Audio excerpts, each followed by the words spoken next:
Ladies and gentlemen, welcome back to another exciting episode of the Jaded Mechanic Podcast. It's a little noisy here this morning. We're at Apex SEMA in Las Vegas 2025. It's my birthday, so please feel free to send cake, cards, presents, money, whatever you have. Everybody give a little bit. And I'm sitting here with somebody that I just happened to bump into who has been a big influence, I think, a lot of our careers and a lot of our lives. And to say that he needs no introduction is probably, yeah, you can almost say that, but I'll introduce him nonetheless. So I'm going to say, I'm sitting here with Mr. Eric Cook, and when you hear his voice, you're going to know that I'm speaking with Eric, the car guy. Greetings, viewers or listeners. There it is. Greetings, listeners. So I bumped into you, I don't know, an hour and a bit ago, and I was like, Eric, and I flagged him down because he was walking around kind of catching footage for his B-rolls, and then I had a rather long conversation about who I am, and he hadn't heard the podcast before, which is cool. I will now. Yeah, but I think he's going to listen. And you're a guy that, like, I said to you, and he's got an amazing beard for the people that are only listening, haven't watched. And I can remember when it wasn't quite so gray, Eric. Oh, absolutely. Yeah. So how it wasn't even there. Yeah. So It started out as a goatee, and then the rest filled in later. I can remember one of your first episodes was you were doing a wheel bearing in an old school Honda with a trapped rotor. That's how far back we're going, like 14, 15 years. So, That's a bit. You've been around a long, long time. I have. Yeah. And I'm still here. Now, how does that feel? It's been a wild ride. It hasn't been smooth sailing the whole time, but I'm certainly, let's put it this way, this is the best job I've ever had, if we want to call it that, just because of the diversity, because of the people I get to meet, the people I get to interact with, and the people that I know that happen to, I'm not sure. I was getting instructions off camera, so I'm sorry about that. I'm not very good at dividing my attention. Where was I? We were talking about the people you met through yes. This I escapade. think in my view, in my world, people are currency, and I consider that of more value than money in many ways, because I've found that there are many times where I've needed something and money wasn't necessarily the answer. It was maybe somebody I knew or something that they knew that I could glean from them. I could say, oh, hey, do you know this, or do you know so-and-so, or can you help me get this? And that is value to me, right? As far as my world is concerned. I don't know. I never really went after the shiny red ball kind of thing. Yeah. I always felt uncomfortable in a way in that world. Because I can say that with you, like, as long as I've known you, so we kind of know kind of share a little bit of your story. You were a guy that worked at a Honda dealer. Acura, actually. Acura, okay, yes. Sorry. Yes, it was almost the same thing. I was an Acura master technician. Yeah. In fact, I achieved that status about 2 weeks before I was fired. And the fire story is kind of always, because it kind of delves into what we talk a lot in the podcast about the culture of some shops. And I kind of know the story because I can remember it. But there was somebody in the shop that was kind of like the golden child, kind of allowed more leeway, different sets of rules necessarily. And you kind of clashed with that. No, well, actually, the reason I was fired was because I aligned myself with the wrong person. And the way it all went down specifically was this person was actually the parts manager. Right. And being a technician in a dealership, let's just say side work is frowned upon. Yes. However, I was good friends with this parts manager, and say people would come in to buy parts from them, and they would say, hey, are there any mechanics out there that do side work that can help me install said parts? And given that he and I were friends, I sort of got preferential treatment in that regard. Plus, I had a shop of my own. My original shop that you saw those videos from was my side work shop. That was how I set it up. In fact, I owned that building at that time, and rented. It had 2 apartments and a beauty salon in the front. So it was like, I also hear that it was the original post office for Westwood in Cincinnati that was there. It was dedicated by Ulysses S. Grant in 1845. Wow. That's what I was told. That's what I was told. Now, whether or not that was true or not, I'm not sure. But anyhow, where were we? So you were talking about you were doing side work for this Yes. this customer referrals. Yes. Anyway, on this particular occasion, there was a woman who had a Legend Coupe, is what it was, if I remember correctly. And I'd always had a soft spot for Legend Coupes because they just the lines and everything. And I think this one was a manual transmission as well. So Nice it was. car. I have to admit that I was pretty excited about the car. But this was one of those cars that you really don't want, that actually probably should have been in a salvage yard kind of a thing. Automotive started when Joelle Pollock and I were hanging out at an industry trade show, and we were talking about how shops have big challenges finding and retaining talent. And then we just started doing some research, who's out there helping shop owners with their recruiting process. A lot of shops have extensions of their team, whether it be a marketing person, an accountant, a lawyer. But when it comes to recruiting, they do it in-house. Doing in-house is great. As a business owner, I've done recruiting myself in-house too. But we realized there was a major opportunity to bring traditional corporate recruiting, where you have, for a lack of a better term, a headhunter out there going out proactively, building relationships with candidates and selling them on why they should work for a certain company. We wanted to take that corporate recruiting model down to the automotive space and provide that infrastructure for them, where they have somebody doing everything from start to finish, from designing the job ad to posting it to building the database to having that edification of saying, hey, we're out here vetting the shops or the clients that we work with, and we want to make sure that you find the perfect home, not just going out there and applying to jobs that you don't know how great they are. And when a shop tells you how great they are, it's different than another entity who's out there looking for your best interest to find the exact perfect home that checks all of your boxes. And in the ideal world, we can make this a match.com for technicians and shops, where we have all the technicians' wants, desires, background, and all the shops' wants, desires, and background, and match everybody up together. And we just thought that was kind of cool. She brought it in, and not only was the engine having issues, but the transmission was having issues. She needed a new car. Yeah. Okay. She didn't need this thing fixed. Anyhow, at the time, our work schedule, we were working, and we worked on a team system, and there were two other people on my team. One of them worked on an Acura Vigor, and he did a valve adjustment actually he did oil seals for the spark plug welds. Mm-hmm. So he had to take the whole cam cage off, and he put it back on. Somewhere in there, one of those rocker arms wasn't aligned properly. And the sad thing is that engine ended up dropping a valve because of that. Yeah. And it was really sad, because they were a good customer. In fact, they had bought that car new in like the mid-90s or whatever, and this is like early 2000s. So they were a good customer, and we just destroyed their engine. We were in a bad place.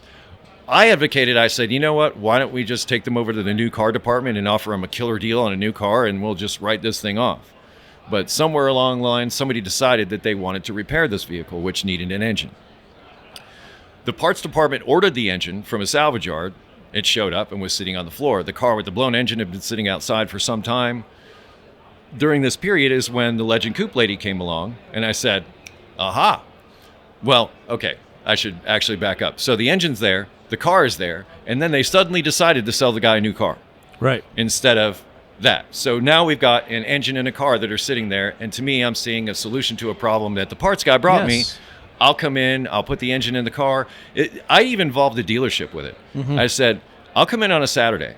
I'll do my thing on a Saturday. You don't have to pay me or anything. I'll put this engine in. I was going to end up with a Legend Coupe and a few $100s, or what I think what it was. Like I said, I really wanted the Legend Coupe. Anyhow, I did the work, put it all together. The used car department of the dealership sold that car. They turned around and sold that car to her. What I didn't know is that the engine was on a parts bill that was not a used car bill. So the used car department did not absorb the cost of that engine. Yeah. What had happened was, unbeknownst to me, is that parts manager basically said that that engine was paid for when she came in to pay for it, but the dealership never saw that money, and it was about $900. So he pocketed the money for the engine and rather than paying the dealership. And then he hid it in the paperwork. On Halloween, I was fired. So every Halloween, I have this memory. Oh, wow. 2007, of walking in that morning, and they're like, come into the office. And just because I was affiliated with the whole situation, they fired me and him. Yeah. So it was a managerial kind of thing. It wasn't that I was causing trouble or anything like that. It was like, $900 is missing. You two are working together on this. You're both gone. So it was unceremonious at best. So I was like, no, I'm out. I'm not going to do this.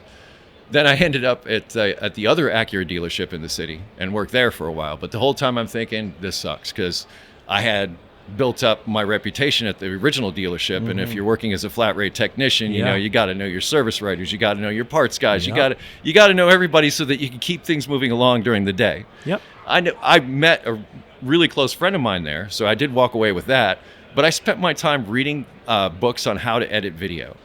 That whole time I was there, I was teaching myself how to edit video. And this was back before, like, it was easy. Yeah. Anyway.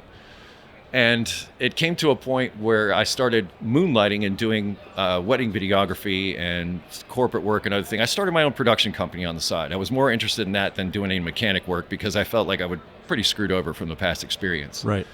So I worked there for a number of years, and well, actually not a number of years. It was like 2 years. And one day came where I could either take the day off and make $800 or go to work and maybe make $50 after sitting there all day waiting for the next oil change to come in. Because going back to the whole flat rate thing, I wasn't necessarily in the rotation or whatever, and I didn't get along with one of the service writers. It was not a good situation. It's just bad. So I came in the day after taking the day off to do my video work, and I'd asked ahead of time, can I take the day off? And they never gave me a definitive answer until the day after when they fired me. Yeah. The answer was no. Which honestly was a good thing, because at that time I went bankrupt. I was also, like I said, I owned that building. That building went into foreclosure, so I wasn't able to cover my bills. And I had a series of bad tenants that also drained my bank account and everything. So my credit cards were maxed out. I had no money. I had no job. I had nothing. So when I started Eric the Car Guy, that's where it was. It was an act of desperation. I said, okay, well, I've got nothing to lose. Freedom's just another word for nothing left to lose, just like the song says, right? So I said, well, I'm gonna embrace that. And then I threw myself into making these videos. I said, you know what? Screw this whole industry. I'm going to give up all the secrets. I'm going to give away all the tricks. I'm going to give away all the stuff that's been making me and the rest of us money all this time.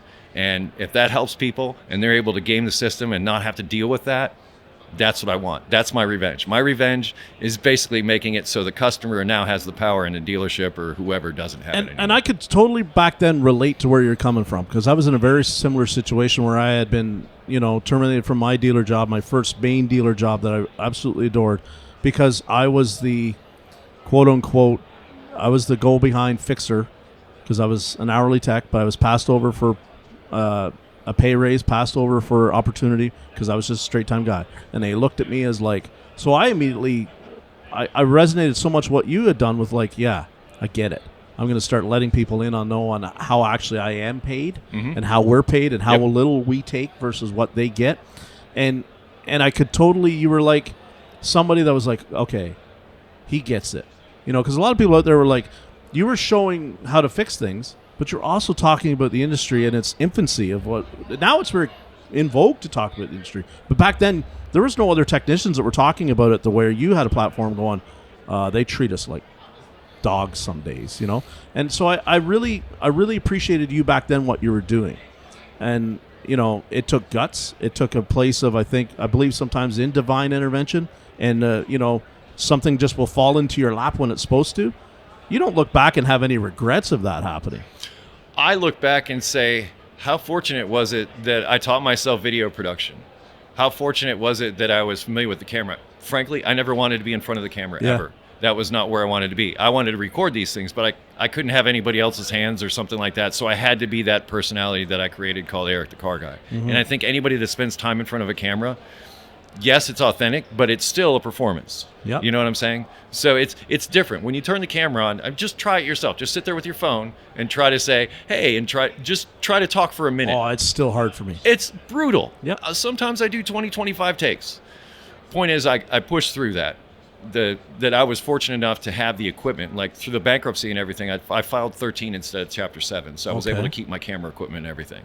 And I used said camera equipment to start Eric the Car Guy and then continue my video production business on the side a little bit at the same time. So I was still taking in some video jobs. Some of that work that I was doing that you were seeing in the videos, I was getting paid for some of it, not all of it. But I just being scrappy, anything I could find, anything I could bring in. What was the first thing that you remember doing that you said this might be an avenue to sustainability? It was right from the get. Right from the get. I sat down with a notebook. Okay. And I came up with the whole concept. And I said, okay, well, this is what I'm going to do. Because I'd been in video production. I know if you go in with a plan, you're much better off than when you just go in blind and you just try to pick up the pieces in the edit bay. But if you have a plan going in, then you can stay focused on task, and you're much more likely to have that outcome you're looking for at the end. Most automotive conferences, unfortunately, only focus on one side of the shop. But Tectonic 2026, presented by TechMetric, is different. It's built for the whole shop. Owners, advisors, and technicians all have sessions designed for the work they actually do day to day. It's 3 days in Houston, packed with workshops, panels, and over 1,000 people from the industry are set to attend. And you don't need to be a TechMetric customer to qualify. Hit up the link in the show notes below and check out Tectonic 2026. Register now while you still can to get the early bird pricing. So I had that going in, and I said, okay, it's going to be how-to auto repair. And again, I was going to focus on all of those things that, the way I could do a timing belt in 40 minutes that bills 4 hours, kind of thing. This is how you do it. These are the steps. These are the things that I learned over doing like a few hundred of these things. Now you take that knowledge and you just run with it, and don't go to the dealership and pay those jerks that fired me. Just, here you go. Now, you have a tie into somebody that I said in this morning's episode has probably left the biggest footprint in the industry that we've seen, and that's Mr. Paul Danner, a good friend of mine. You have a tie in with him. You're a student of his. I wasn't a student of his. We both went to the same school. Right. In fact, he was a student that graduated 2 years before me. Okay. So we went there during the same time. Okay. So I wasn't his student, right. But I believe I knew his brother more than him. Yes. We weren't in the same circles at that time. Okay. But I do distinctly remember, I think it was like a 66 Nova or Chevy 2. I guess it would have been. That they brought in, and it had like 11-to-1 compression, and that thing just sounded amazing when it pulled into the shop. I think that engine is now in the car that's still sitting in James's shop that you see in some of the videos of Nova pushed off in the corner. I distinctly remember just the Danners being involved with like that killer Chevy 2 or something like that. That was about as much as I knew of him. Yeah. Until after the fact, when our alma mater, Rosedale Technical Institute in Pittsburgh, Pennsylvania, they reached out to me and wanted to do some promotional stuff. And then that's when we reconnected, and I found out more about what he did. And I remember watching that video, and I'm like, this is the coolest thing, because I was one of the first people that I can remember ever. And you know how the beauty of the algorithm was back then, right? We talked this morning about well, they had a page for automotive. Yeah. Like you could go to YouTube, and there was an automotive page that you could go to and find your favorite automotive YouTubers. There wasn't any algorithm kind of thing. It was just like there's a handful of us out there doing it. Yeah. And like we talked this morning, if it hadn't been for you, I would have never known about Real Fixes Real Fast. Another person that doesn't get the exposure or I agree that he should, because he's been around a long time and taught a lot of people and taught them from a level of like, he's never wavered in the expertise. It's always been professional right from jump. You know what I mean? He is a fantastic instructor. There's a thing though. There's being a fantastic instructor, and there's engaging an audience. And unfortunately, those two things don't necessarily align all the time. And I think that's why they're lesser known. Yeah. Not because their material is not good in any way, shape, or form. No. It's just that it doesn't hook an audience in the same way that some things do. And again, going back to when I said that Eric the Car Guy in some senses is a character, that's part of that whole thing. And I have that in my mind. And I have to keep that in mind, because that's part of what keeps people engaged in what I'm doing. And it doesn't make what anybody else is doing any less at all. They're just more skilled at other things than presenting in front of a camera, which, as I mentioned, is not what people think. Yeah. What I've always admired about you is it's never been like you immediately hear your name and know a product that you're aligned with. You know what I mean? You've never been... the term sellout, I don't like that. But I mean, like, when people think of you, they don't think of you and immediately think to a particular brand other than the brand you built. That's a key thing, right? Brian's Mobile One is another one that is great guy, excellent like that. Great guy, like another one. One of my favorite human beings. Watching forever. Yes, and he was doing it before me actually. Yes. If I'm not mistaken, he was posting Subaru videos before I started posting my videos. And Subaru videos, and then I would look at the stuff that he was the first guy that I ever saw that was so uber organized about his bolt.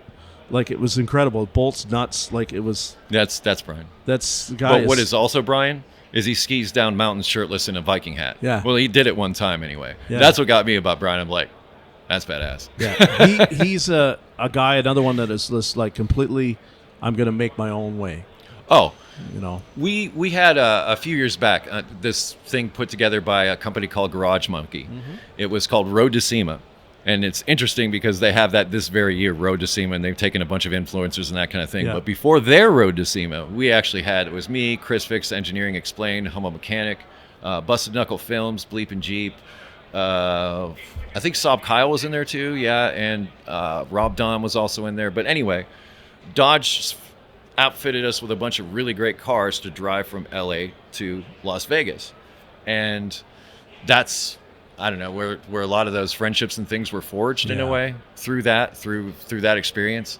And the funny thing was, is none of us really knew what was expected of us. It was before all this. Mm-hmm. So we're just like, oh, we got Hellcats, we got, Fiat 500s and stuff. Let's just go have some fun in some mountain roads in California. I can do this. But as far as filming, somebody else should handle that because I need to watch the road. Yeah. So what, what was the end goal, not for the channel, but what did you see yourself as like, this amount of automotive content will be what I'm trying to get through to people? Like, did you do, like when somebody calls you up and says, Eric, I have this car and it needs this repair. Did that weigh into what you wanted to put out? Well, that was everything I put out. Okay. Like initially, whatever I was repairing is what came out. Yeah. And it was really frustrating because people would be like, oh, can you do this on this car? And I'm thinking, I'd love to, but in order for that to happen, I need that car to come in with that problem and I need time to film it. Mm-hmm. So it just became evident really early on that I was never going to be able to cover the amount of material that needed to be covered out there. So I made friends with other people that were making other content and I helped promote them. Right. So in my mind, I was like, okay, I can't help you, but this person can. Right. So if nothing else, I can become a hub and say, okay, you go here. So then I spent a whole lot of time developing my website. Because the other thing I began to notice was the more popular I became, the more people reached out with questions of their own about, my car is doing this or that. Mm-hmm. I spent 2 years writing articles for my website about how to solve a no-start problem, how to deal with an overheat, and added all the videos and everything that I had with it and made these really concise, tight articles and basically built my website around that whole thing as a way for me to copy and paste a response to all these emails that said, okay, I can't answer this right now, but here you go. Go to the website. I've done this stuff, and a lot of this stuff is pretty cut and dried as far as what you're dealing with. So, and then as far as producing content, which I believe was your original question, and like what was the goal? My goal was just try to hang on by my fingernails because it got to a point, especially after I started the ETCG1 channel, which was in 2010. So I started Eric the Car Guy in 2009. I started ETCG1 in 2010, mainly because I realized that there was another voice there to Eric the Car Guy besides just the repair stuff, as you mentioned earlier, the connection to technicians and other DIYers and things like that. And I didn't want to muddy the waters of Eric the Car Guy with that. I thought Eric the Car Guy should stay as a repair channel, and then I could talk about stuff on ETCG1. So then I started doing that, and then I came up with the idea, well, if I produce exclusive content for members of my website, I can gain another source of income. So I started that. So here I am on a weekly basis producing videos for Eric the Car Guy, ETCG1, and anything I could to try to make premium content as well. And I was on that hamster wheel for I don't know how many years, but it literally broke me. It literally came to a point to where I was sitting at the keyboard and I just could not edit another frame of video. I just couldn't. I physically could not do it. It was like I quit. I cannot do this. So interestingly enough, it was about that time that I lost my shop. Okay. So losing my shop gave me an excuse to sort of step back a little bit, collect myself. I actually spent some time in therapy, about 2 years, to try and get it all sorted out.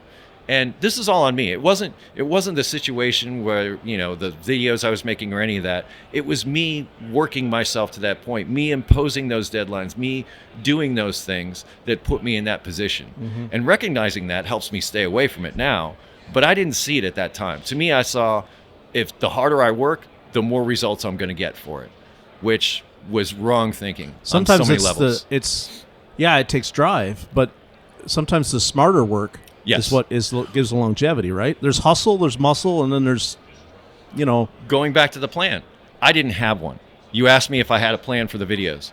At the end of the day, I didn't have a plan. I just started producing content. It happened to take off. And I happened to ride that wave as far as I could because I was like, this keeps me from a real job. I'm going to keep doing this as much as I possibly can. And in addition to all that, you get this fire hose of opportunities that comes your way. And I was one of the first channels to experience that because companies were not used to doing YouTube or any kind of social media. So they would come to me early on and neither one of us knew what we were doing. Right. So we were trying to figure it all out. And in addition to me trying to produce all the content I was trying to produce, here I am trying to make additional income through all these other opportunities that are coming in, trying to conform to what they need. So I pulled myself in 10 different directions. Yeah. And if I'm to put any advice out there from my story, I would definitely say have a plan. Have a plan of what you're looking for. And I think you'll have a much better outcome than just trying to keep up with what's there. Now, I don't want to lift up a Band-Aid or poke anything too sensitive, but to lose the shop, can you kind of share what happened there and why? Oh, yeah. That was a complete poop show. So I love how frank you are. I got to appreciate that. Really. Yeah. Well, why not be direct, yeah. you know? Mm-hmm. Anyhow, so I was renting that shop. And I was actually in pretty tight with the owner of it, who had moved to Florida. In fact, he was a diesel mechanic most of his life, and he owned a diesel shop. And he was wore out, ready to move to Florida. I was giving him rent money every month, no problem. I never missed a rent payment ever, so he never bothered me nothing. Right. Well, funny thing is there's a guy that owns a used car lot and some other things in my world back in Ohio. Yeah, we'll call it Westchester Yeah. area in Ohio. Anyway, he bought the building that was actually next to mine. So it was a place where they serviced tractor trailers and things like that. And he was looking to start a business of servicing tractor trailers in addition to his used car business. Mm-hmm. You know, he's going to make more money. Well, he got there, and I remember him coming over to me one day and saying, you know, how tall are the doors on your shop? And I'm like, I think they're 16 foot or whatever. He's like, I was over here measuring and stuff like that. And the reason he was doing it is because when he bought the building next door, he didn't realize he couldn't fit a tractor trailer inside the building. So he started. That's not very good planning. Again, you got to have a plan. Amen. So he looks at my space, and my space apparently was the only space that he could use for that, and asked me to sublet at that time. I'm like, dude, look around.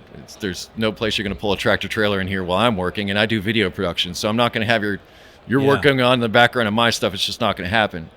Wasn't like a few weeks or a month later, I get a knock on the door, and it's an appraiser coming in to take photographs. So nobody told me anything. I found out when the appraiser came to take pictures of the place that it was sold. And I was like, oh, okay, you're going to be like that. And to back this up even further, the guy that owns the used car lot, one of those opportunities that I had coming to SEMA one year is I got involved with a company that did cabin air filters. Okay. I produced 30 cabin air filter videos, 30 cabin air filter installation videos at his used car lot, free of charge to him. I said, all I need is the vehicles. Because I thought to myself, where am I going to find 30 vehicles? So I went to a local used car lot, found him. Like, this is long before this ever happened. Found him and said, hey, man, I'll give you a bunch of free cabin air filters if you let me film here. He said, okay.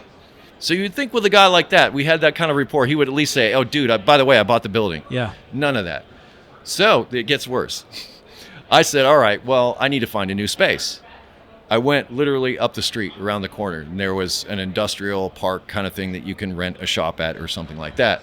And I found a space that I thought would be perfect. And it was literally not a few tenths of a mile from my original shop. I was like, could it be better? But it wasn't available at that time. I had to wait a couple months. So those couple months went by, and I go in to sign a lease.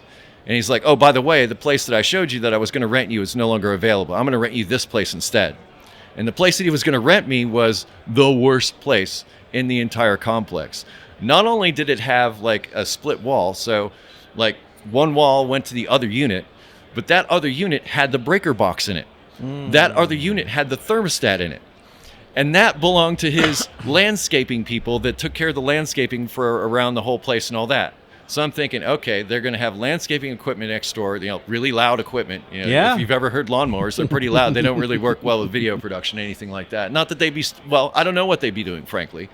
The space was barely big enough to fit anything into, including all my tools and all that. And I said, dude, I'm out. Well, actually, I started asking him some questions, and then he got in my face about it because I'm like, okay, the lease says that you're going to jack my rent up like 2% every year. Like, how's that going to work? Where's that going to come in and all these other things. And I think he was just upset by the fact that I was upset with him because he wasn't going to give me what I'd asked for or what I thought I was getting. Anyway, that whole thing fell through, and then I moved into storage instead. Because at that point, I was like, you know what, I give up. I didn't have time. I didn't have any more time. I needed to move out. Yeah. So everything went into storage at that point, and yeah, it was hard. It was really, really hard. And you just stuck to do production on other things that wasn't your content. Again, just before this, I was at the computer and I couldn't do it anymore. Mm-hmm. I literally stopped. I froze. I was just like, I cannot do this. And it was hard. It was really difficult to deal with. My whole life I'd been hard work solved all my problems. Yeah. I just work harder. What's your problem? Work harder. Well, that was not my problem. Yeah. My problems were with me that, I'd been ignoring most of my life. And here I am putting myself in a position to where it's all got to come to a head. It's all got to be out in the open. So I think in some ways we're our own worst enemies. At least I have been my own worst enemy. But I'd like to think that I've learned some things from that. And I'd like to think going forward, I'll do a better job with it. I think by nature we're fixers. We believe that it's the same thing. Like and I equate it to, I had a guest, we talked about like the dealership put this goal on them. If they hit, I think it was like 240 hours in the month, they bonused up pretty high. That's a lot. So he put himself into this, like, where I'm going to hit this metric. Unfortunately, I also have 7 days booked off that month for other things, so I'm still going to try and hit it. And I'm like, dude, Curtis is his name. I can't see that happening for you, man. He's like, no, some days like I can hit over 20. I know, but how many times do you hit 20 consecutively? Well, not that many. But he just was like, I'm going to knuckle down and do this. And I think that says a lot about where we think we are, because we're fixers. But then the flat rate mentality mechanic is like, if I could just hustle, man, I don't eat, I come in early, I stay late, I can fix this problem, right? Whether it's I need to pay my rent, my car blew an engine, I need to buy an engine, I can fix this by just working harder. Mm-hmm. And life doesn't necessarily work that way, unfortunately, as it is. Well, at least in my case, it was things that I wasn't necessarily aware of, or I was ignoring or putting off or just not paying attention to. So the signs may have been there, but I was ignoring them in favor of, like you said, harder work. And I think that, as you mentioned, comes from being a quote-unquote fixer and thinking that I can fix anything. Yeah. Well, it's not necessarily the case. And I think it's pretty humbling when you find that. Mm-hmm. When you hit that wall, you realize that, you're not all that. Yeah. And that, you're flawed and fragile, and you probably need some work. So what's been kind of this trajectory moving forward? What kind of kick-started it back for you to feel revitalized, feel ready to go again? I was broke. Okay. Desperation. Yeah. Once again, coming back to the original theme. That's what started it to begin with. Mm-hmm. So then I came back to it. Because if you don't post videos to your channel for 3 years, your income's going to go away. Yeah. And it's going to be hard to get back. I'll tell you that right now. But I'm just happy to have the space. I'm happy to have the opportunity. And I'm happy to be here, because not everybody gets to be where I'm at. Not everybody gets to be the success that I've become. Yeah. And that says something to me. No matter what, they can take away my shop, but that's not going away. Right. That part of me, that work that I've done, is never going away. And people are still watching those videos and still being helped by those videos. People are still being helped by my website. People still tell me they were inspired by the stuff that I did years ago. And you know what? That's enough for me. Yeah. If that's where I am and I plateau now, and the stuff that I'm producing now doesn't, do what it used to, which I don't know what to expect, frankly. Mm-hmm. That won't matter nearly as much as the fact that I'm out there doing it. And if I'm able to pay my bills, I'm good. I don't need anything. Was there a big fallout when you kind of went away and just said, okay, I'm going to step away from this? Did you get a lot of people that were like, hey, you owe us this, or hey, way to leave us in the high and dry? Thank you for giving me the opportunity to talk about how great my fans are, because they did not. Okay, good. And anybody that did was not a fan. Mm-hmm. And what I find with those quote unquote haters you find in the comments, if you just ask the question, like, where are you coming from, man? Yeah. Or woman, or whatever, I think you find that there's some pain or something inside of them that they're projecting onto that question or that statement that has absolutely nothing to do with you. So if you talk about developing a thick skin, mm-hmm. like you have trouble doing that, the way I do that is I say to myself, that person is probably hurting. That person has probably got a crap life, and I'm the only outlet they have. If I come at them at the same attitude, at the same energy, then that's not solving anything. And it's not making me feel any better. And I'm not going to lie and say that, oh, those negative comments don't affect me. It's just the opposite. It's funny how, like, you'll have 100 comments to talk about how great the video is, but that one that doesn't, that one that just... And it might just sink it right just in that right spot. And you're like, dang it. And you don't want to give them that power. You just don't want to. But yeah, they have it. They know it. But on the same time, I know that they're probably hurting, and they need to hurt somebody else in order to feel better about themselves. Yeah. That's the way I see it. So going back to how great the Eric the Car Guy fans are, they've been so supportive of me over this time. Some of them have reached out to me and encouraged me to get out and to go to car shows, or just encouraged me to keep going. Just said, hey, you were what got me through tech school. Your videos are the things that actually inspired me to start doing this in the first place. Now I own my own shop. Yeah. How many people can say that? Like, I can go back and talk about the money I made and spent. That means absolutely nothing to me. Mm-hmm. But the fact that somebody says, you helped better my life. Yeah. Paul Danner and I have that talk a lot, right? Where it's like, and he's such a humble man of, to He's him, real. Yeah. He's real. He's legit. And I, when I first started going to these, events, a lot of people didn't know who I am yet. And then now I come to it and people stop me and shake my hand and say, thank you. Like, you inspired me, your story of how you felt at a dealership made me quit the job and go find a better job. Like, that weight that puts on me is one that both is like heavy sometimes. And then at the same time, it's very uplifting because I feel like I have a responsibility to be real and authentic and true. But I also, at the same time, it's like, it lifts up when I have some days where a car's kicking my tail, or I have some day where I do something stupid and I have to go back and refix it. And then I remember that it's like, all these people that I speak for have all had those days. And we're not on an island.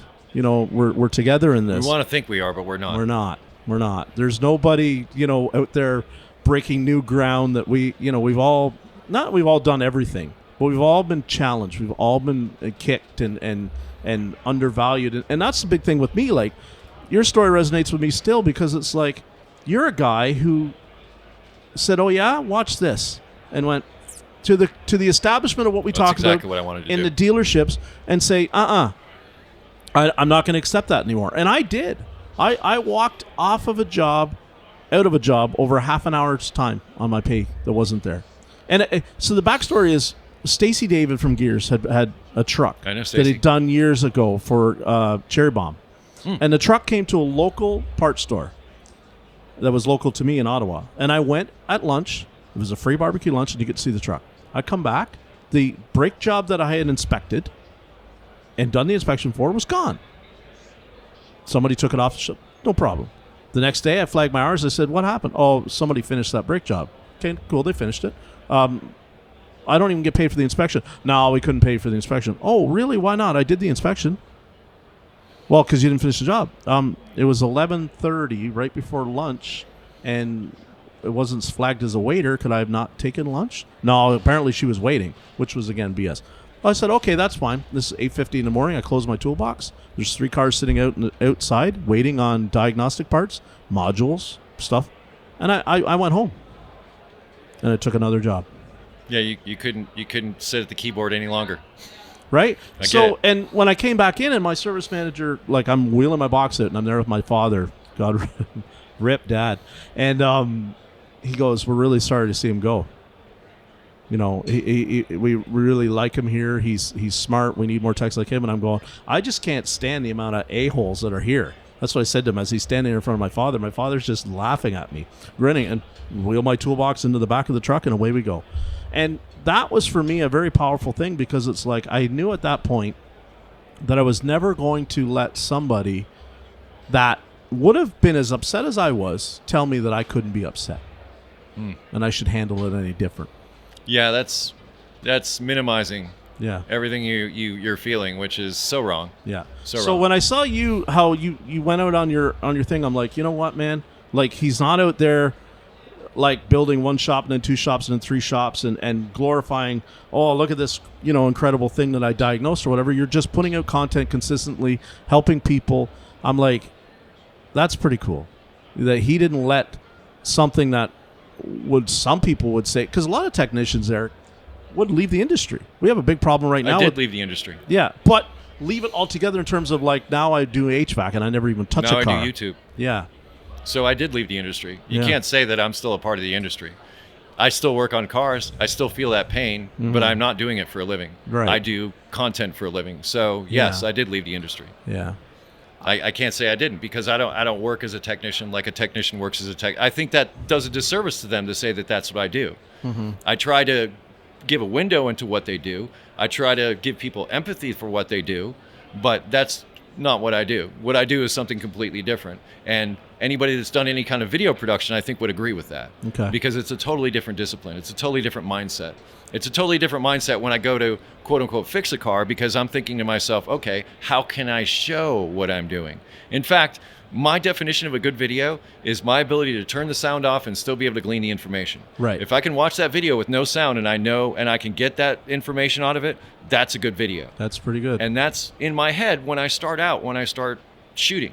It was like, okay, how am I going to share this? I'm not thinking, how quickly can I fix this, or what tools am I going to use, and that kind of thing so much. I'm thinking, okay, I'm my audience's eyes right now and ears, and I need to take them on a journey of disrepair to repair, from broken to fixed, to confidence. I often call myself a confidence builder. Okay. Because that's what I want to do for people. So even if a person watched my video and they didn't go out and fix it themselves, if they watch the video and now they understand why it's going to cost them $1,500 for that repair, they have that understanding, because how many times has a customer come in and said, what do you mean it's going to cost me $1,500 for that?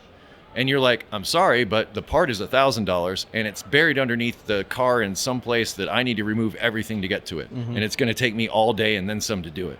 And I'm sorry for that. I didn't build the car, but I'm here to fix it. And that's what it's going to cost. How do you deal with the people when they talk about, you go back to your timing belt example and you say like that it charges them 4.5 hours and you do it in 45 minutes. And the people go, you're ripping the people off, Eric, by you, all those people that the dealership charge way too much. That's an absolutely fair question. First of all, I didn't set the flat rate time. Second of all, 99% of the flat rate times that are out there are not beneficial in that sense. Right. Timing belt jobs are few and far between. Warranty work is way more prevalent than timing belt work. By the time you add it all up, that equates to nothing. Yeah. Absolutely nothing. And as far as my ability to do something fast, if you want to piss me off, tell me I'm fast. I am not fast. I'm efficient. If I was fast, I'd be skipping steps. Yeah. Efficiency means that I did that timing belt in 45 minutes. I didn't skip one step. In fact, I developed a process of doing that timing belt because I did 100 of them. Right. I know how to do it in 40 minutes because lift goes up once, lift goes down once. Yes. That's it. Everything up and down in between, that's time. So I took the time to say, okay, if I do this while it's down on the ground, I don't have to do this while it's up in the air. I have all my parts ready. They're ready to go. So it's not like that 45 minutes came just with me just going, I do that in 45 minutes. No, that 45 minutes came from the 7 other jobs that I did before that got me to that level of efficiency that made that flat rate advantageous to me. So I worked for that 45 minutes. It didn't just drop out of the sky. What do you, and again, when I read comments all the time online from anybody's channel, and I always see the disgruntled people that are talking about, well, I had my car into the dealership or I had my car into the shop 6 times and they couldn't fix it. That always tugs at me because I used to be the guy that's like, oh, you're not a technician, F you, I don't even care about your complaint.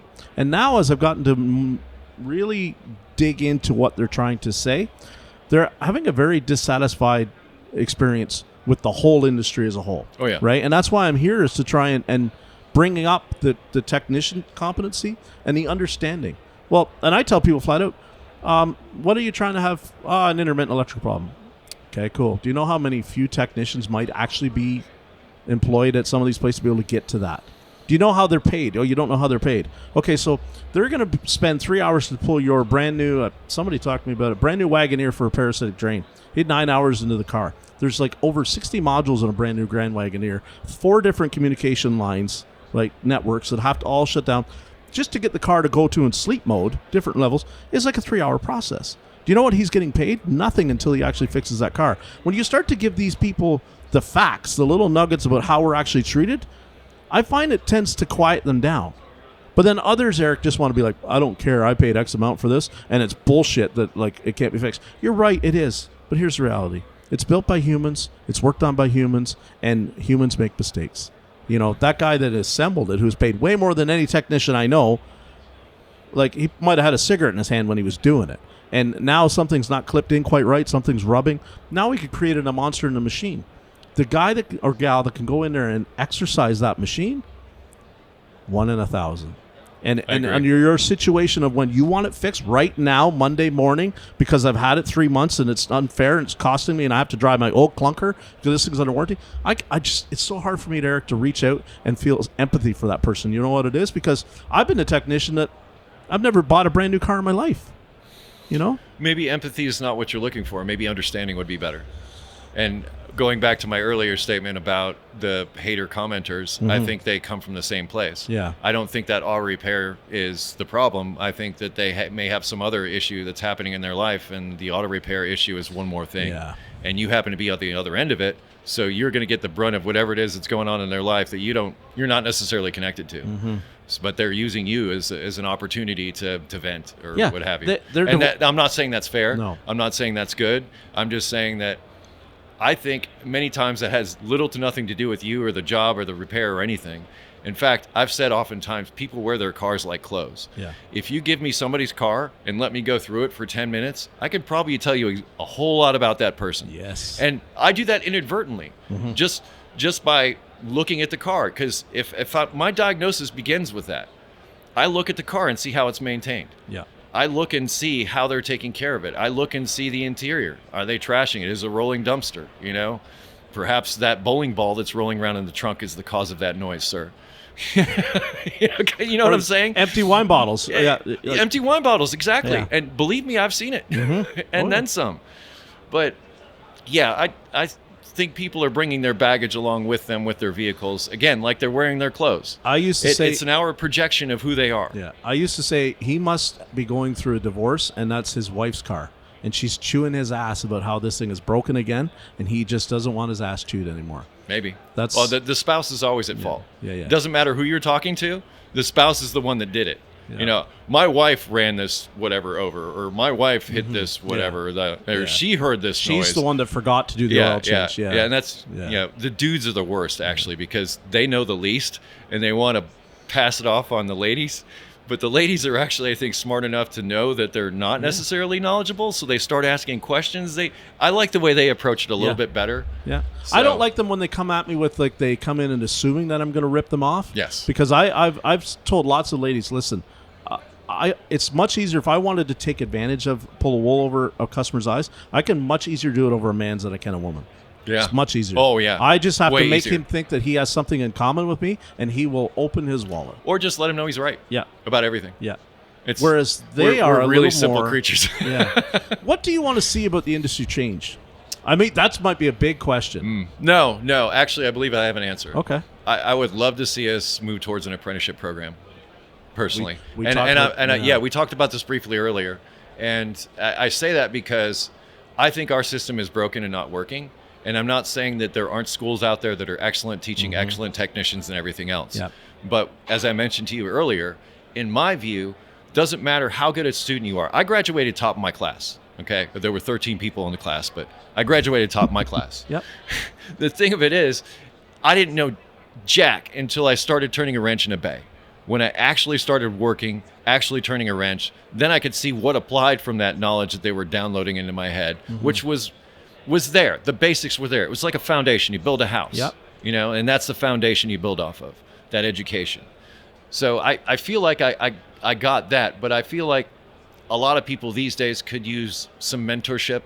And it's not just the educational aspect of it, just the guidance on how to behave as a technician so that we don't come off as people trying to rip people off, as we come off as professionals that are trying to help people and do our jobs and that type of thing. And I think I got this idea from my viewers in Europe mostly because they're always telling me how the apprenticeship program in Canada or Europe or other places that are not US based, how they work, and that you're an apprentice for years and years before you do this. They don't just let you go out into the shop and do brake jobs. You know, and you think that that's an easy thing, and to some it can be, but you can, if you don't do a brake job right, somebody could die. Yeah. You know, so that it needs to be taken seriously. And I think if you've got somebody there who's got experience, can help pass on that experience and that professionalism along with it. So it's not just an education, it's a way to act as a technician. I think that would help the industry a lot. Yeah. And as far as pay goes, obviously I think we need to be paid what we're worth, but I think if we start acting like we are, that we if we start acting like doctors act, if we start acting like other professionals act, I think we will start to get more of that respect and more pay come along with it. And especially if we're effective at what we're doing. I don't want to hear this, I've taken this to 3 other shops and they can't fix it. Well, that may be on you. You can't take your electric problem to Quick Lube and expect them to take care of it while they're doing your oil change, sir or madam.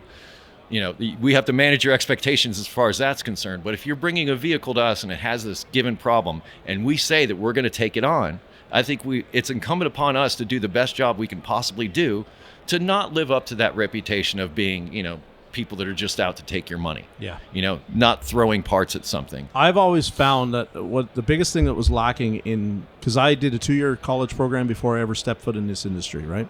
So, and it was like, I remember them, and then even going through the apprenticeship, we used to have, you know, applied fundamentals and all this kind of stuff. There was a lot of things that were like wasted in that. Well, here's how you braze 2 pieces of metal together, right? When the MIG welder's sitting right there. So there's some processes that maybe we could have skipped. We should have had a class on this is how you survive this industry. This is how you conduct yourself as a professional in this industry. We should have been more about that, and not to get into what is morally right and what is morally wrong, but in terms of how to survive it, you're going to come in. I can still remember a really good friend of mine. We had an argument way back when we were both green. And he's like, well, when I get to the dealership, somebody's going to be mentoring me and somebody's going to be watching me and teaching me. And I'm like, no, I'm already been there. And that's not reality at a lot of places. Now, he did have some people that mentored him a little bit, but he had this idea that it was going to be like that European thing with the old craftsman and, you know, it's quality checking your work and all that kind of stuff.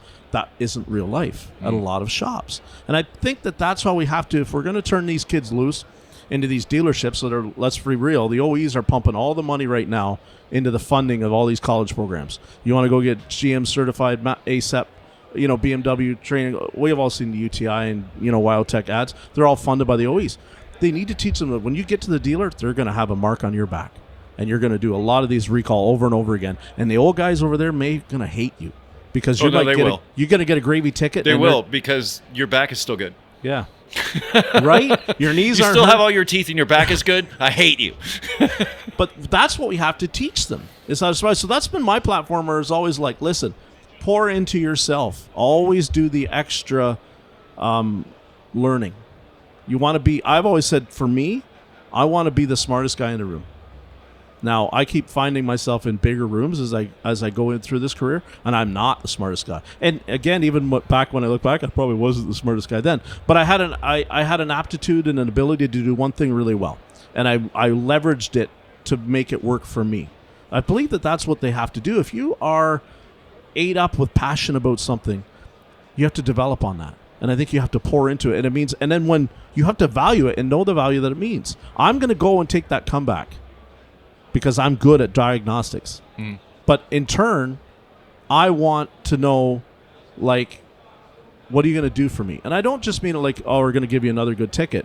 I mean, it's like, what can you help me learn so I can become better at that? Sign me up for training. Sign me up for, you know, can we get this new tool that, an oscilloscope as an example, that helps me do some of this stuff better? So if I'm hearing you correctly, the apprenticeship program that I'm advocating for isn't necessarily, like you've actually experienced it, isn't necessarily the fix-all. There's still some areas there that could use work as well. So what happened, here's how it is in Canada. I'll give you a real nutshell. When they sign them up as an apprentice and enroll them, they get their wage subsidies like 25%. Okay. So then we take them, we bring them in and we say, okay, that's your quick lube bay. And when there's no more quick lubes, I need you to learn how to do this door latch recall. And you're going to do a lot of that, and a lot of it, and a lot of it, and a lot of it, until you're going to be burned right out on quick lubes, tires, and door latches, right? And if you hit a problem, that old guy over there, I know he's grouchy, and he's got signs on his toolbox that say, don't F with me. But I need you to go over there and ask him very nicely to come in and help bail you out. And he's going to go into a tirade on you, Eric. But let him, and then pay attention.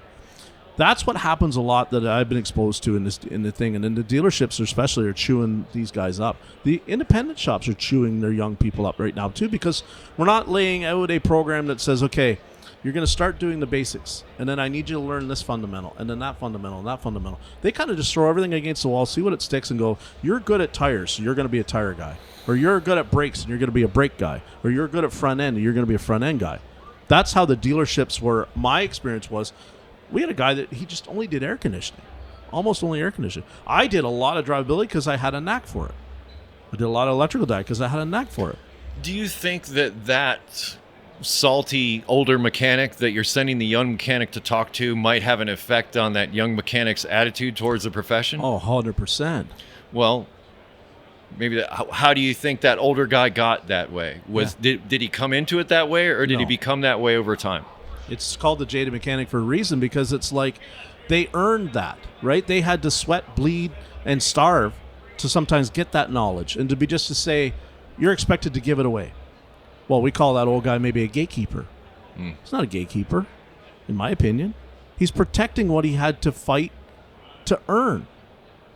But he might be misplacing his angst. 100% he is. Because, if he would see that young technician as the future, I think that would be more appropriate. Yes. And that's the kind of thing that I'd like to advocate for. Mm-hmm. And I think what you're describing is just how human beings interact, especially old guys and young guys. I think that's like, but Eric, since time began. When he sees the old guy that you were talking about earlier, and he's the young lad that's 3 hours texting on the back of his phone in the corner of the shop with a broom, gathering brush, is he wrong? 60 years ago, he was listening to Elvis Presley. Yeah.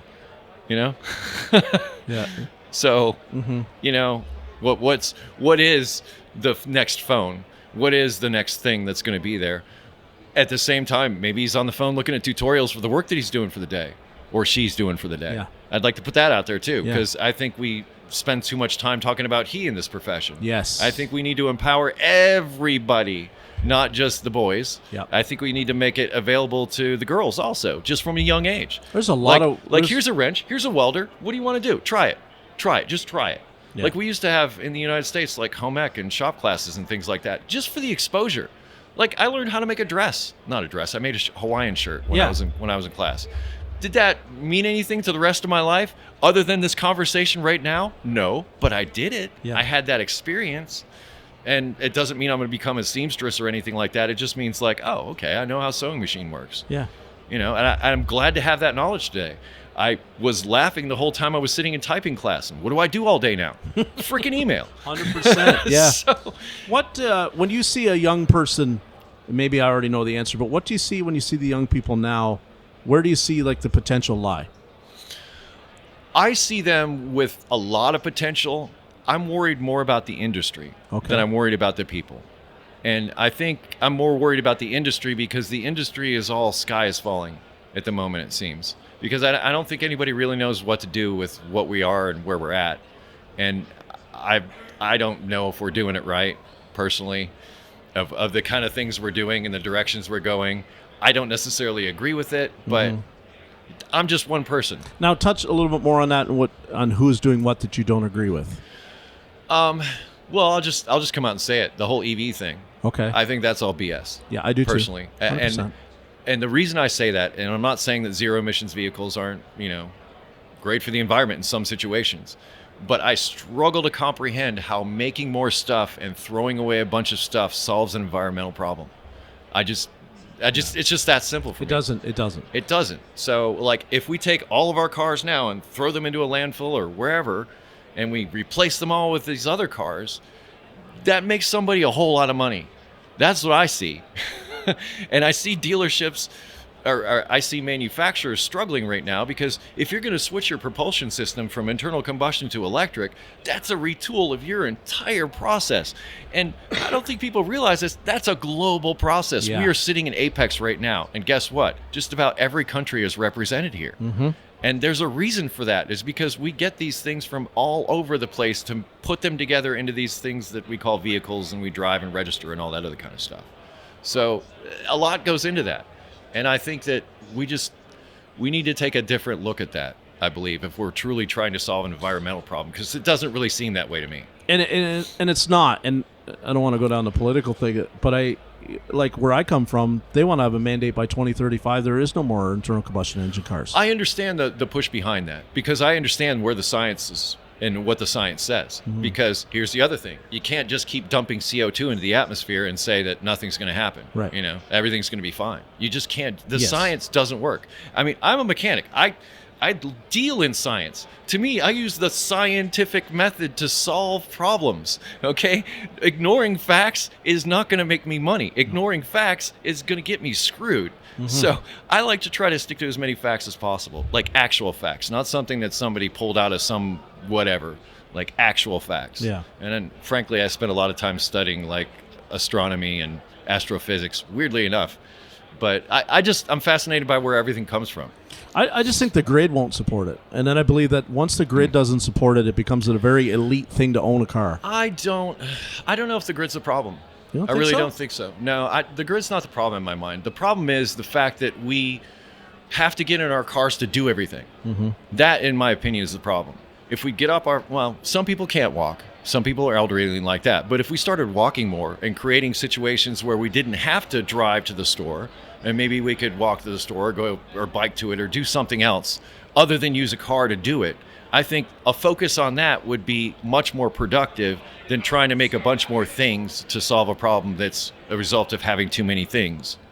And that's my look at it anyway. Yeah. But as far as the young people that are coming into this, I think it's always been a poop show for all of us. Like me, when I started out, it was the transition into fuel injection and all these other things. That was just getting started. We still had a few carburetors out there that were electronically controlled, and we had to mess with those things and all of that. And they were telling us, oh, everything's going to be fuel injected. It'll all be computers in the future. Well, they're right. Yeah. But it didn't really solve anything. It just made, now I got to find that 1 out of 60 computers that's in that car that's bad, causing that parasitic draw, and I got to wait for 4 hours for everything to shut off so I can even find out that it's doing it. So the challenges have always been there. Yeah. And maybe before that it was North Star head gaskets. I think there's always going to be that challenge. That's the job in my mind, because if it was easy, everybody would do it. So going back to, did you have a mentor that you can really say formulated where your direction? That's a good question, because I can't really point to any one mentor, and I can't say that it was really involved with this industry, because I've done a lot of things besides fix cars. Okay. I made fixed trees for a while. Yeah. I made scarecrows. Okay. At a farm where people came out to go through a haunted pumpkin patch, and I did all the pumpkin displays and everything and all that kind of thing. So I've done a variety of occupations. But they all have a common theme. There's somebody making money and there's somebody employing you. And if you're employed, then you're a drone. Right. Now, so kind of as car repair, somewhat self-taught then, would that be fair to say? Okay. Maybe you could say born into it, because my father was not an auto mechanic, but he worked in manufacturing on plastic molding machines. Okay. So he worked for a major toy company. Most of my life growing up. And then after that toy company shut down and moved away, and then he started working for another company in plastic molding. So he was always doing that. My grandfather on my mother's side was kind of a fabricator. He worked on things like 3 Mile Island. And maybe I shouldn't share that, but that wasn't a result of any build errors, by the way. No. So, and also at that house that I lived at for a while, there was only 8 houses on that street, and in the back was a driving range. So we had an abundance of golf balls, and my grandfather had a workshop in the basement. I wasn't allowed to use power tools, but I had a bucket of golf balls and a bunch of tools. So I had been, nothing to do. There was nobody around or anything like that. So I was playing with tools and doing all the stuff, taking things apart since as long as I can remember. So maybe I was born to it or what. Whether I was doing this, I wanted to be a doctor for a while. And I'm kind of glad I'm not, because being a flat rate doctor, I don't think would have worked out too well. Yeah, no. But taking things apart, I think, is where it started. How about you? My dad was a collision auto body guy, so I grew up kind of out of his knee, and then I never wanted to be a collision. I sanded on cars from the time I was 7 until I had a summer job with him in high school sanding on cars, and I said never again. I wanted them to go fast. I didn't give a shit if it was in primer. I didn't care if it had a dent in every pin. How fast does that thing go? Do a burnout. I was one of them dumb kids, right? I wouldn't call it dumb. Well, but yeah. Who doesn't want to see a burnout? Getting speeding tickets is not very smart. But that just means you got caught. Yeah, exactly. So I always not looked down at him, but I was just I'm not interested. And now my father's gone. He's been gone a while. And Very sorry to hear that. Yeah, and I remember what he told me about this industry. He said, "Don't do it. If I ever catch you with a wrench in your hand, I'm going to smack you." And Yeah, then, he put sandpaper in your hand. and then he put sandpaper in my And I was lucky enough that he got to see the level that I got at the dealership, and he was proud of what I could do because he knew that it was like, he's not just another guy working here. He's kind of their guy. He's the guy in this place. And that made me proud that I made him proud. And, you know, he would brag about me to everybody and, you know, That's good. yeah, you know, you got a car that's hard to not run right or something. Let my have the son take a look at it. So I came about it, I think, naturally. I am not one of these people that like talk about the puzzle pieces. I'm not one of these guys that can like take a puzzle apart and then put it back together repeatedly, Rubik's Cube, all those kind of things. I'm not wired that way. I'm wired of a visual reading a roadmap kind of thing. Here's a wiring diagram. Here's some papers on how something works, and then I digest it and I start to. I'm more, I think, engineering versus. Yes. You know. You sound like an engineer.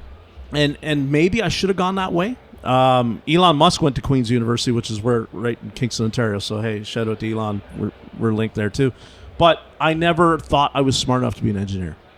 And now I have an engineer friend, and he'll ask me questions about how to fix his truck, and I'm like, that's pretty cool. Well, in my experience, that's common. Yeah. I had a job where I worked in Cincinnati, just down the road from General Electric. Okay. So we serviced a lot of the vehicles for those people that work there as engineers, and yeah, they're very good at being engineers. Yeah. And I hate to say this, but my son is also a software engineer for a major car company as well. So I teach him stuff.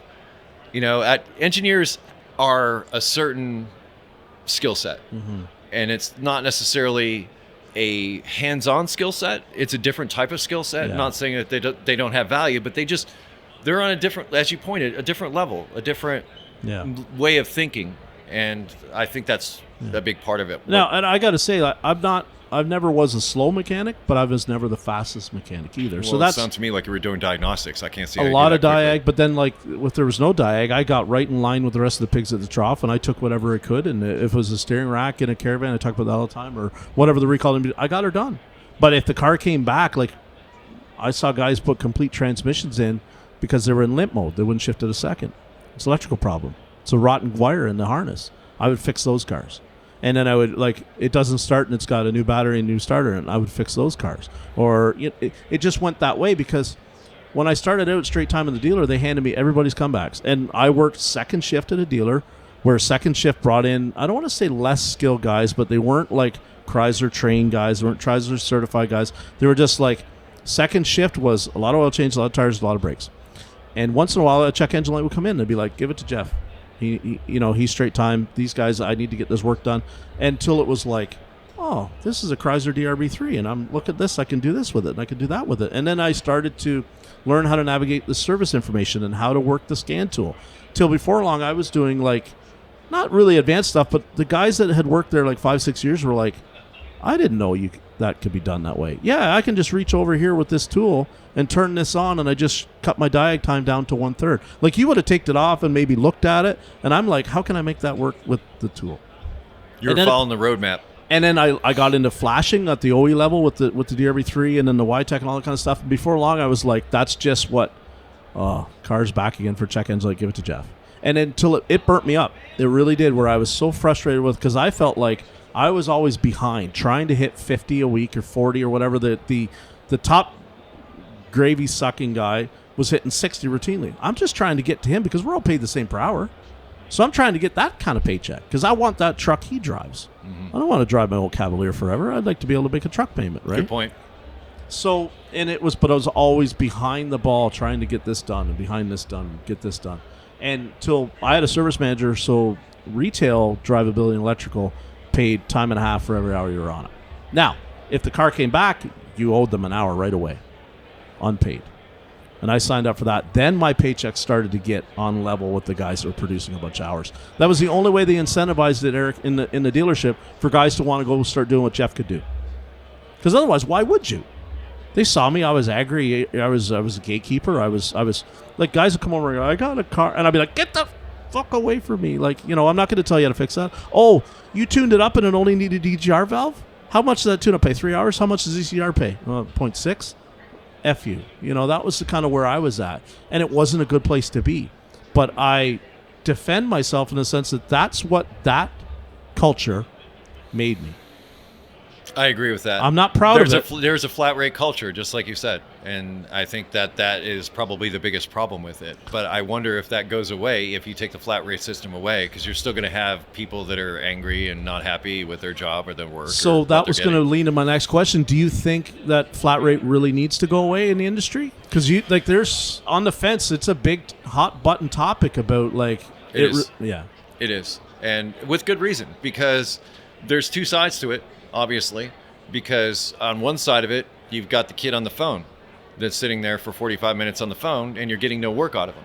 Mm-hmm. Well, how do you get work out of him? Well, you're only going to get paid if you're doing something. Right. Not standing there. You're not hourly. Because if you're hourly, then you have the quote unquote privilege to stand there on your phone forever and ever.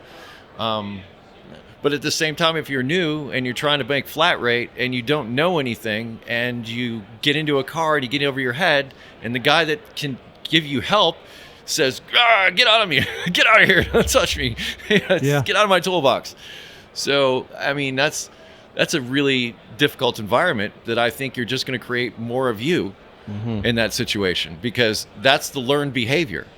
Oh, okay, well, I can be salty if I'm working hard and not being paid right. Yeah. And I'm just going to make another me. I don't think that that's a solution. And as far as whether flat rate has anything to do with that or not, I don't think it does. Yeah. I think either way, if you're new, you're going to have trouble, figuring it out.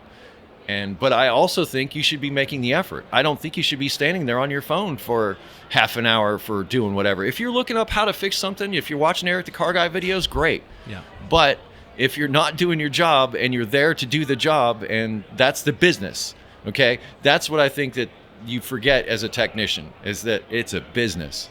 And that business is about customers, ultimately, in my mind. Mm-hmm. And if you're not taking care of those customers, you're kind of just taking their money and screwing them over. And in my mind, that's not right.